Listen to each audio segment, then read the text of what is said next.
So a company called Auxito, I think that's how you pronounce it, sent me this little portable electric pump, something to pump your tyres up with. It's a portable electric pump that doubles as a charger, I guess. It's not something I need. I've got a compressor in the garage. But now this one caught my attention because it's packaged very nicely and it looks quite small. So let's open it up and have a look.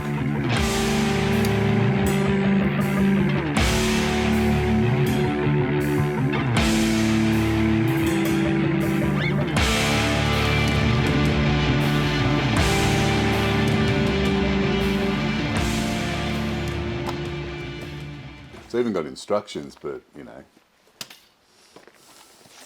that's going to be one of the tests for this little advice. Can we work it out without instructions? That's not too bad, actually. It's looks like a pretty good build. Now, it brings up an interesting question about tyre pressures in general. I've got to admit, sometimes in the past I've been pretty blasé about that. What got me interested in this was the last set of tyres I had on the Street Glide, same as this set. They seem to be really grippy, but they've lasted forever. Now, tyres, sort of a boring subject, but you've really got to pay attention because what's holding you to the road is that rubber, that little tiny contact patch on your two tyres that's enabling you to stick to the road. So I think it's really important.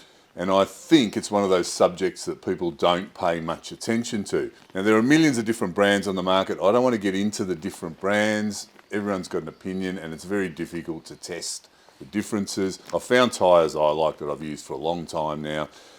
It's a sports touring tyre. It's got a hard compound in the middle and soft compound on the outside for extra grip around corners. They seem to work really well. They last a long time, but it's important to have the correct tyre pressure.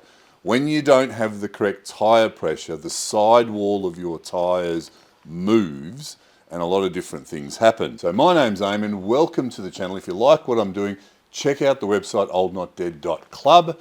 Grab yourself some awesome supporter gear like grab a beanie if it's cold where you are, or grab a cap if it's warm.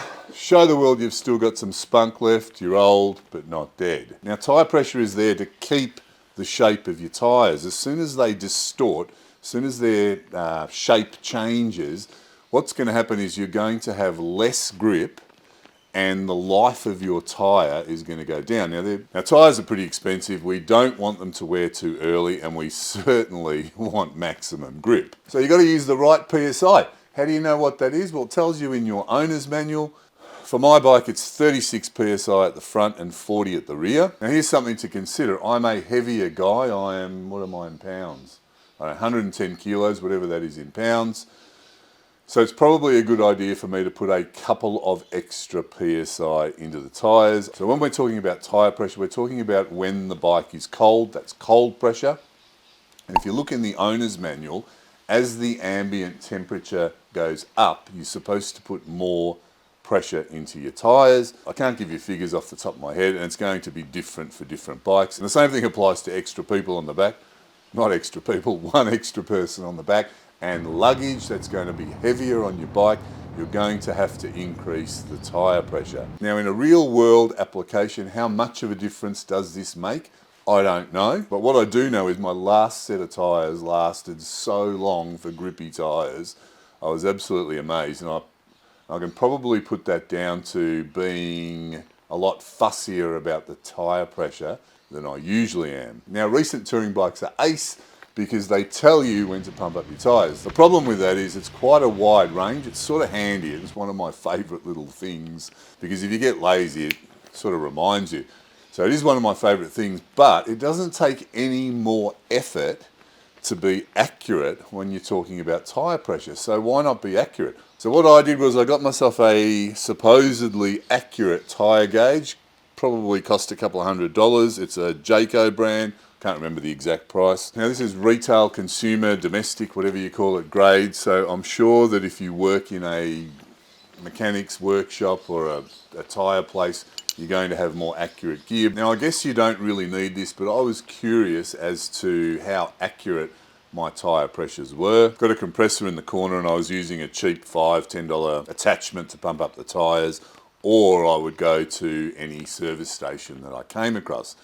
Once I got this, I realised dramatically, and I probably suspected it before, but it had a dramatic impact on how inaccurate tyre pressures can be. So now I make sure that my tyres are pumped up to the exact measurement that I want according to, I don't know, a more expensive or a more accurate gauge. So what I'm going to do today is not only am I going to figure out if this little device is easy to use without instructions, whether it's any good, whether it pumps up my bike tyres, but I'm also going to see how accurate it is, probably much to the horror of the company if they're watching this. Let's give it a try. All right, press the middle, it turns on. That's pretty easy. It's already set to PSI, which is good. Can we see that?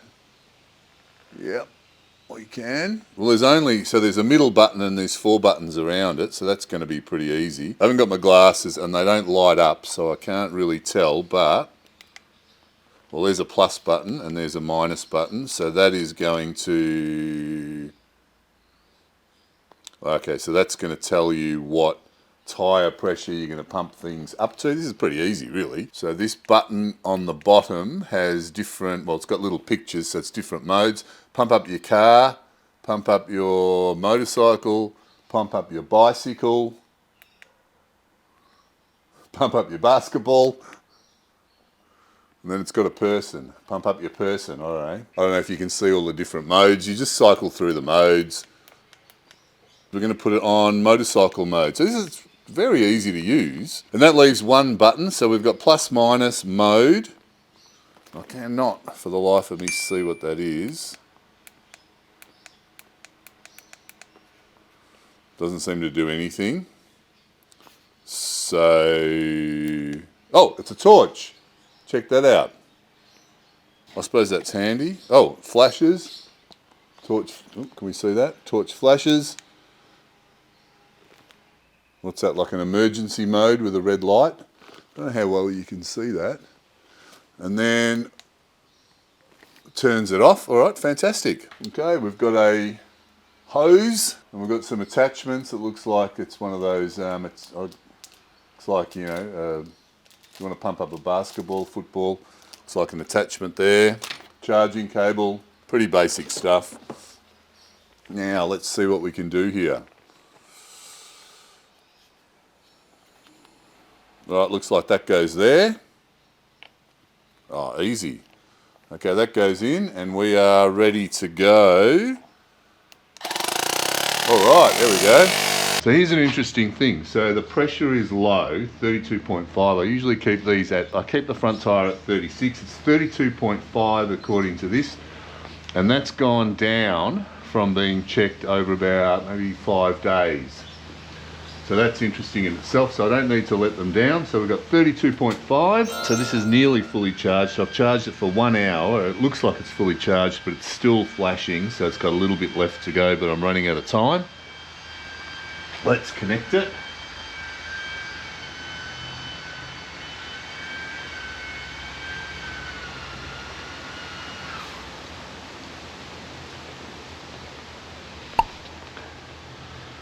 All right, let's keep going.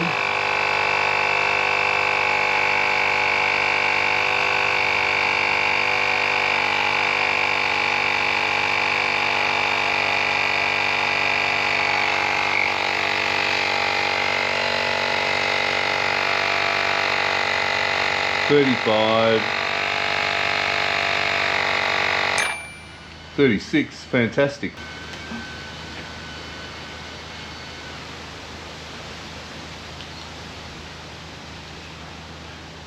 Well, interestingly enough, the supposed accurate gauge says 36 and the Auxito portable pump says 36. Now, I don't know if you can hear this on the camera. What's interesting is you have to screw this end on, and while you're screwing it on and screwing it off, you lose a tiny little bit of air, whereas this clips straight on, you lose nothing. There is a price difference, and this is portable. This is pretty good, actually. I mean, this is tiny and portable, and I guess if you're going on a trip,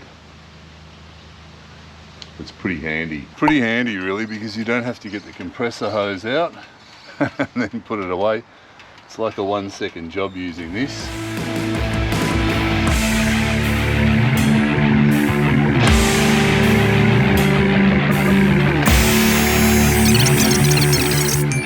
That's it.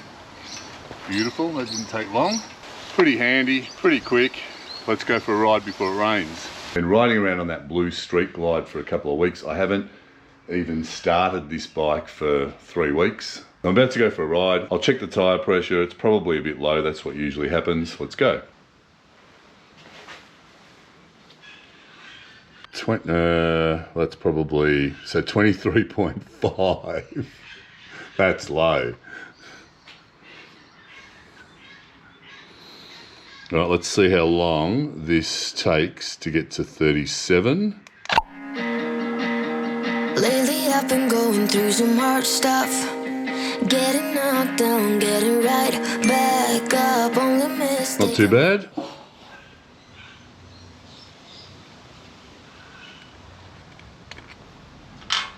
So I'll put this up to 41. 38.5, that's a bit better than the front. That's right, now I've had enough. Beautiful. Personally, I think you should check your tyre pressure all the time on your motorcycle.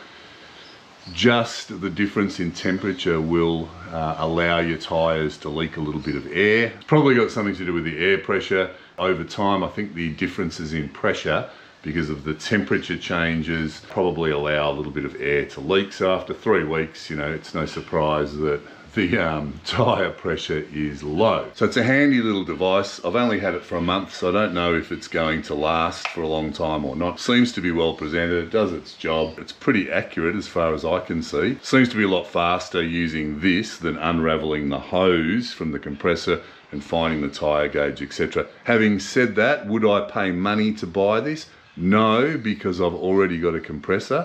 But if I didn't have a compressor, yeah, easily, and I'm not getting paid. They're not giving me a commission or anything. If you like the review, put it in the comments. I'll try and do more reviews on different things that I find are handy for owning a motorcycle.